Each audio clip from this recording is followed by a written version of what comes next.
You're watching WAFF 48 News at 10 on your side.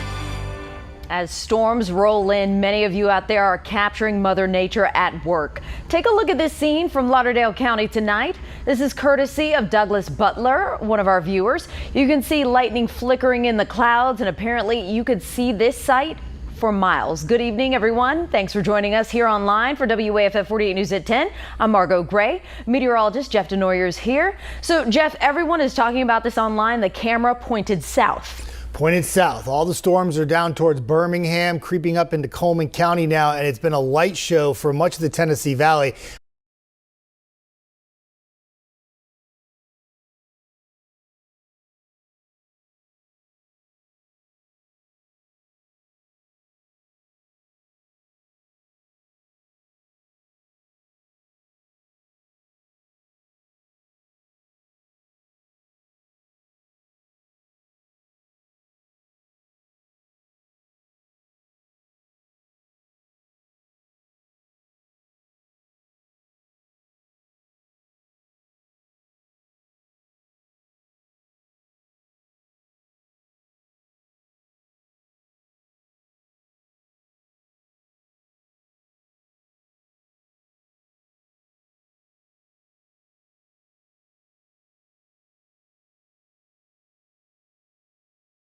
Leadership are calling political terrorism after an apparent threat was spray painted onto a Huntsville business. This comes ahead of Georgia Congresswoman Marjorie Taylor Greene's visit to the Rocket City tomorrow. WAFF 48's Nick Ballinger is live from Stove House in Huntsville, where this happened. Nick, police as well as the business owner taking this pretty seriously. They are, Margot. Before I spoke to Chris Horn, the owner of the Brewers Cooperative, he was speaking to Madison County deputies about tomorrow's event and planned protest. Now, he says when he saw the graffiti, he was disgusted, and he says his business is just getting caught in the crossfire. A message spray painted on the side of the brewery co-op at Stovehouse in Huntsville takes a direct shot at a Georgia Congresswoman set to speak at an event on Saturday. It's disappointing that people would take the route of threatening intimidation. We've blurred out parts of this graffiti targeting Congresswoman Marjorie Taylor Greene and the conservative group Moms for Liberty. It also calls for violence using a derogatory slur. Chair of the Alabama Republican Party, John Wall, called the act, quote, political terrorism. Chris Horn owns the brewery co-op where Greene is speaking tomorrow. I think it's disgusting. Certainly any type of hate speech or threatening speech is not indicative of the people of Huntsville. He says he and his business are now caught in the middle. Right now they're just trying to cancel my business. They're trying to destroy our business because they don't agree or disagree with the speaker, and that has nothing to do with the venue. If anyone wants to be able to have an event here, we're open to anyone and everyone. This one just happens to have a little bit more focus on it, but this is what we do. We're about freedom and freedom of speech, no matter who is speaking. Greene, the nationally known outspoken representative, has already garnered the attention of groups looking to protest tomorrow's event. Horn spent part of the day planning with Madison County deputies. Based on things that have happened in the past, we're going to take all precautions. As for the graffiti, a spokesperson for HPD said in a statement, quote, this goes beyond property damage. It's a deliberate act meant to disrupt and offend, and it has no place in our community, end quote. Now, Huntsville police are still investigating this graffiti. Now, as for the event tomorrow, it starts at 4 p.m., but you need a ticket to get in. Reporting live in Huntsville, Nick Ballinger, 48 News, on your side. All right, thank you, Nick. City leaders in Huntsville voted to raise sewer rates to fund facility improvements in order to keep up with the city's growth.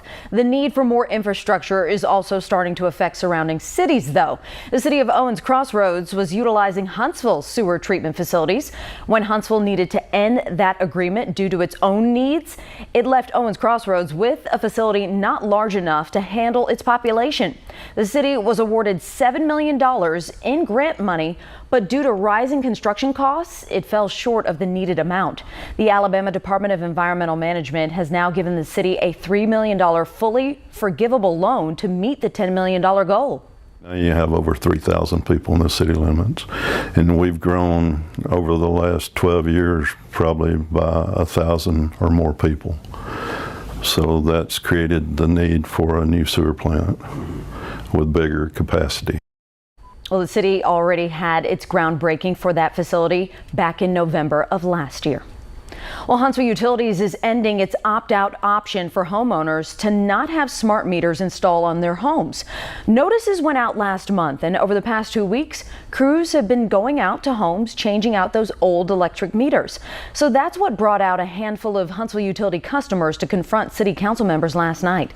They are outraged over the fact that opting out of smart meters will no longer be an option. They make up the 289 people out of 227,000, that's 0.1%, who have not installed smart meters on their homes. They fear what the radio frequency waves emit, similar to cell phones and Wi-Fi devices, are doing to the body. Take a listen.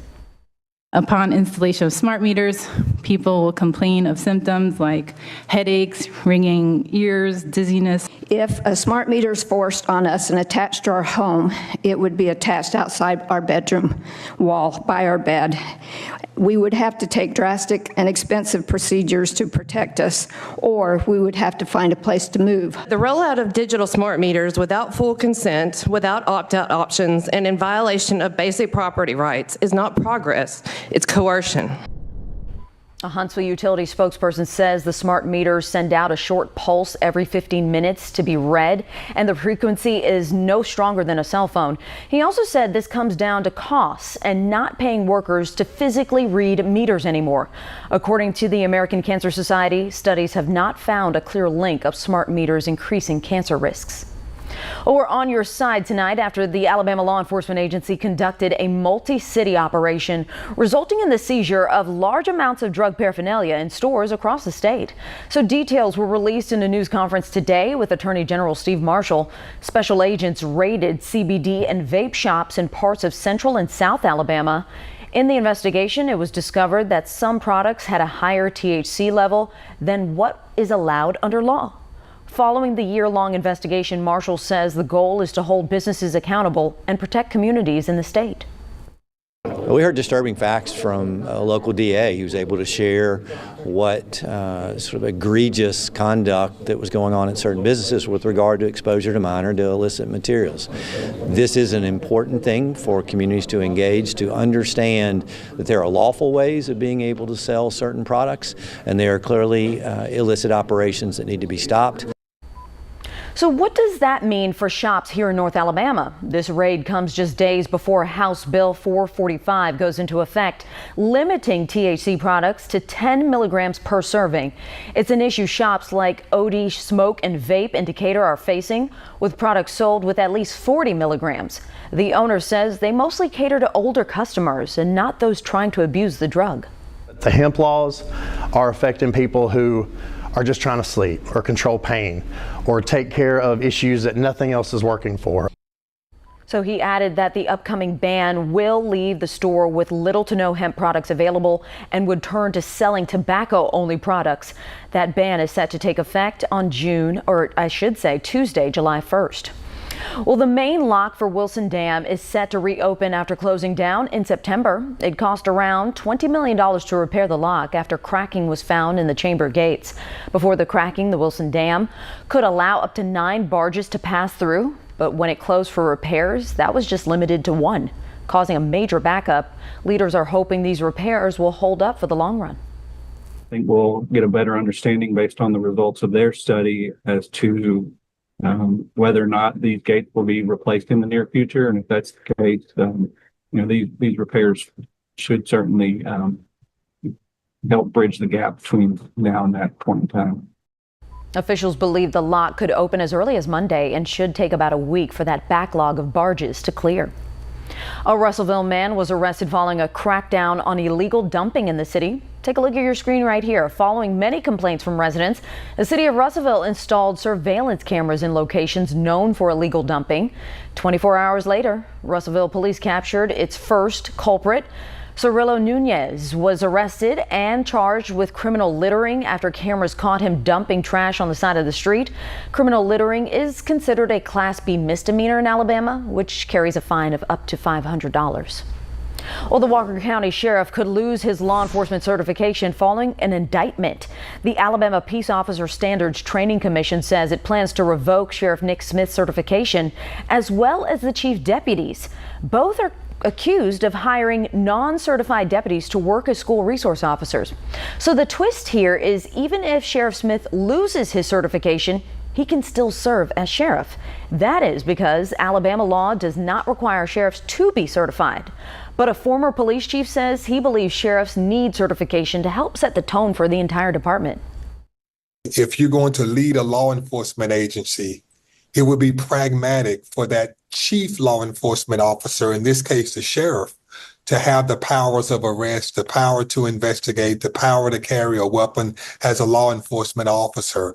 If not, you really have a discombobulated type of leadership system where the sheriff is telling people to go enforce the law. So both Sheriff Smith and Chief Deputy Ralph Williams are set to argue their case at an upcoming hearing. A Montgomery man is charged with arson after he allegedly set a church on fire. Officials arrived to that church where they saw someone still inside while it was ablaze. When police arrived, they arrested this man, Derek Starks, who later confessed by going into the church and starting that fire, and he was the one who was inside. Well, next at 10, a car going full speed crashes into and goes through a convenience store, and we have the video. And then there was only one escaped New Orleans inmate left after the capture of another, almost after a month.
Welcome back. Authorities down on the Gulf are uncovering a large amount of drugs washing up ashore. So the Baldwin County Sheriff's Office was contacted after a bundle of drugs appeared on the Fort Morgan Peninsula. Upon inspection, authorities discovered 50 individually wrapped kilos of cocaine, weighing in at approximately 110 pounds. So the Sheriff's Office says it is not uncommon for contraband to wash ashore and reminds the public to not open any suspicious bundles. Well, 6 weeks on the run. That is how long one of the escaped inmates from New Orleans lasted before he was captured earlier today. So authorities say Antoine Massey was captured at a home in New Orleans thanks to a Crime Stoppers tip helping to lead to his arrest.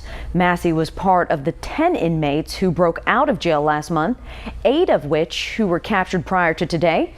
Massey was making the rounds on social media during his run, posting videos of him asking celebrities for help. He was originally arrested for allegations of rape and kidnapping and even carries a history of 3 other escapes from custody. Now, only 1 inmate remains on the run, Derek Groves. There is a $50,000 reward out for information leading to his arrest. Well, caught on camera, a scene right out of a movie at a Pulaski, Tennessee convenience store. Take a look. Surveillance video shows a car driving right through the front entrance of Town Square Market, hitting a customer in the process. I don't see any brakes in that video. So we spoke to the manager of the store who says the whole ordeal happened in the blink of an eye. I don't know, within a second she came in and ran the car inside, and I don't know what happened, but I tried to help the dude out from the ground and I'm just trying to hold her up, but I don't know what the heck. He's just as shocked as we are. So the female driver was not injured. The customer was, though. As of now, it's unclear what prompted the driver to hit that store. Covering your community in Limestone County, where crews are beginning the process of paving a portion of a trail in dedication of a local man who loved to walk it. Brady Jordan passed away in 2022, and he and his dad would regularly walk the Richard Martin Trail. Thanks in part to the Limestone County Commission, parts of that trail are now paved to make it more accessible to those with exceptional needs like Brady. Those who helped plan this memorial say choose the ideal stretch of the trail to honor him. We took that section that was the most shaded in the most area to where people could enjoy. You know, this trail offers so much to Limestone County, but this gives us a chance for people that might not never have the opportunity to take a nature trail hike to get out here. So Brady's family says he's being remembered as a big old teddy bear and a remarkable young man. Well, it was a day of celebration at the Huntsville Police Department as Captain Jeffrey Rice officially retired. Captain Rice spent almost 30 years on the police force, beginning his work at Alabama A&M. Following a brief stint in Hartselle, Captain Rice transferred to HPD and served in the Rocket City for 27 years. For those interested in joining the police force, Captain Rice says to follow these key steps. Be a good person, stay out of trouble, and try to give back to the community. Now, your 48 First Alert weather forecast with meteorologist Jeff Denoyer. And Captain Rice, enjoy retirement. Temperatures outside right now in the 70s. We didn't really get all that hot today. We had some clouds and we had some storms, and the evening was actually delightful. And Mother Nature put on a free show for you. We'll talk about that here in just a moment. But first, the dew points. They're still high, though. So even though the temperatures weren't real high through the evening hours, we still have a lot of humidity out there, and you can still feel it. And the humidity is what's going to fuel the potential for heavy rainfall as we go into the weekend. And when you have storms that have some humidity involved, you get a lot of lightning with them too. And I have been watching this East Limestone camera since I got back to work about 7:45, 8 o'clock. It's been this huge light show, but right now, not as much. And the reason why is some of those storms to the south are starting to peter out a little bit, and they're starting to weaken. The Shoals camera, I could see the lightning on the Shoals camera with the storm in Birmingham, and there it is right there. Still enough lightning that you can see it that far away. It was an unbelievable show, and it was so far away that it was a safe distance away that you didn't have to be worried about the lightning being too close. And here's all the rain that you're seeing that lightning from Aniana to Gadsden, now inching into Coleman too. Double Springs, it's been raining most of the night. It's almost like an invisible boundary right here. And as this line starts to lift north, it looks like it's going to follow that boundary and dart back south and east. What I've done is I've kept a few storms in the forecast overnight for areas south of the river, but there are so many different boundaries right now. What I mean by that is all these little outflow boundaries from the thunderstorms can fire up another round of thunderstorms, and they build off each other. It's like dominoes, right? So what's happening is this outflow boundary is now going east, so therefore it's not really moving north, and therefore I think most of the night will be dry. Now, these boundaries will catch up with us as we go into the weekend, and we have more in the way of showers and storms in the forecast for Saturday and Sunday. So this is where it is now. Watch how it wants to come, and then no, it goes back down again. Maybe as far north as Arab could have a shower or thunderstorm tonight, but most of us will stay dry. You wake up tomorrow, I think your window of dryness in the mornings till about noon, and then we pop a few more storms in the afternoon. These will be these like pulse storms, and they'll build off of each other like they've been doing for the past 5 days. Some heavy rainfall, a lot of lightning, and some gusty winds certainly possible. And we'll continue to track them through the evening hours to about 5, 6 o'clock, and then by 8, most of the storms are done. And you think, oh, maybe we'll have a nice Sunday. No, I think Sunday will actually have more coverage of rainfall, and there'll continue to be a chance of scattered showers and thunderstorms. The days will be near 90, a lot of humidity for both Saturday and Sunday, and the chance for rainfall looks pretty likely, especially for the second half of the weekend. 10-day forecast doesn't really get much better. Monday and Tuesday, more in the way of scattered showers and thunderstorms. And keep in mind, some of that rainfall Monday and Tuesday could be very heavy, especially Monday night into Tuesday. Still some storms Wednesday, but the good news to take from this is that the rainfall opportunities will drop back a bit for Thursday and Friday. And oh, by the way, Friday is July 4th for those of you at home. And it looks like right now the weekend, next weekend, will be dry too. I think people will tolerate the rain this weekend to make sure we have a dry 4th holiday weekend. So important for those outdoor plans. Everybody wants to be outside. Everybody has a barbecue picnic. planned. That's yes, right. yes. And my plans this weekend are indoor, so I'm good. Yeah. Well, I want the forecast to work for you. That's my only me. Nobody else. Just me. It's all good. We love you too. All right. Courage is having strength in the face of pain or grief. I know one 13-year-old boy who embodies all of that. We'll introduce you next.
All right, here's your feel-good story for your Friday night. A 13-year-old boy who is battling cancer is this year's award winner of Courage recipient at the Helen Keller Festival. Isaiah Lopez is currently battling his second round of a rare combo of 2 different types of leukemia.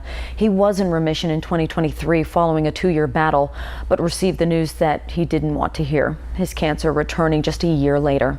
Through all the hardship, though, he and his family endured during this battle. His mom says Isaiah remains to be her hero. He's been so courageous, and he might not realize it. He's been through something ugly, but he's kept such a positive mindset, and every time they go to poke him, like, he don't run. Like, when he was 9, they thought they were gonna have to hold him down and poke him, and he's like, just do it, don't tell me when you're gonna do it. So Isaiah is set to receive the award tomorrow at the Helen Keller Festival. So if you are out in Tuscumbia, go out and show your support.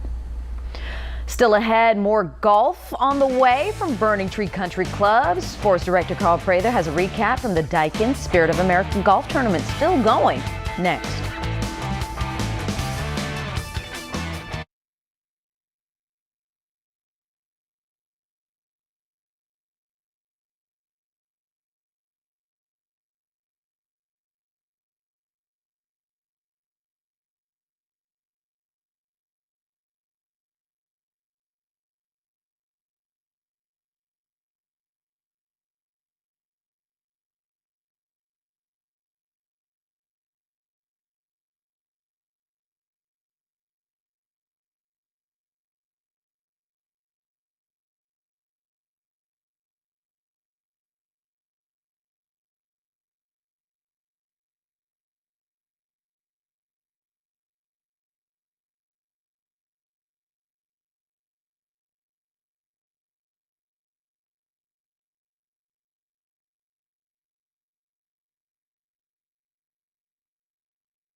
Well, the 59th Daikin Spirit of America tournament continued today at Burning Tree Country Club. Sports Director Carl Prather has a recap and more from Decatur. It allows us to have flexibility in all sports, basketball included, to have great strength in future realignment conversations as well.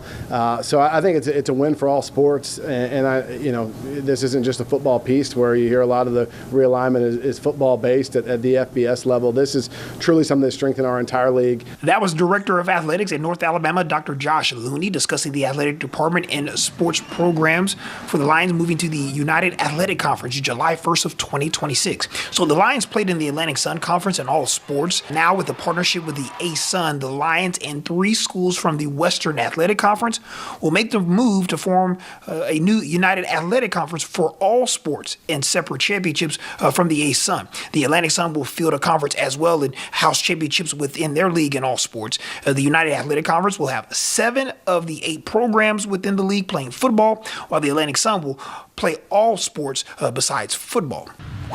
One day away from the final round of the 59th annual Daikin Spirit of America Golf Tournament. Today, about trying to move atop that leaderboard here at Burning Tree Country Club. First 2 days, course, a little different each day. Rain playing a factor for a number of our collegiate and amateur players from the Southeast and beyond. Today, those that are aiming to be in the mix for Saturday, trying to make a few birdies out at Burning Tree Country Club. I turned 2 under. I was playing great, and then I just blinked, and I ended up 3 over. I didn't really know what happened, and I just had to reset. I knew that, and I got 18 holes tomorrow. I'm not out of it. I'm still in it. And I just try to persevere to the end like I did. I wasn't exactly happy with the way I hit it today, and I was just happy with the way I putted. And at the end of the day, if you putt good, you're probably going to score good. So if they do make the greens a little bit faster tomorrow, I just got to keep an eye out for it. They've slowly gotten faster all week, so it's not a huge change. Today was definitely faster than for either the first 2 days. Saturday is shaping up to be a really competitive final round at Burning Tree Country Club. Florida native and current Huntington golfer Jack Hunley atop the leaderboard heading into Saturday. Coleman native Blaze Wilson in the 2 spot at 6 under, with the University of South Florida golfer Jackson Spivey in 3rd at 4 under. 4 players are tied for 4th at 3 under, with another pair of golfers tied for 8th at 2 under. We will have a complete recap of the final round coming up in our Saturday newscast. All right, we're heading into the weekend. Rainy, but it's still the weekend. Still the weekend. I got to track some showers tonight to our south. How far the north they get, I'll be keeping an eye on it, but I think we're pretty much going to stay dry tonight. It's Saturday afternoon and most of Sunday that look to be wet with some lightning and some heavy rain, some gusty winds. We're near 90. Really wet Monday, Tuesday, and then taper off that rainfall Wednesday and then into Thursday and Friday. And as of now, obviously the 4th of July, many of you turn your eyes right to that part of the 10-day forecast. That's the part that looks like it's going to stay dry for Friday, Saturday, and Sunday, but again, it's a week out, so give us some time to iron that out. All right, we'll be watching. Hey, there's an upside to being here online. You get more Jeff, you get shorter commercial breaks. That's right. It's all good. We're glad you're here. Hopefully you're here. The Braves are still at it, though. Thanks for joining us tonight. Have a safe weekend.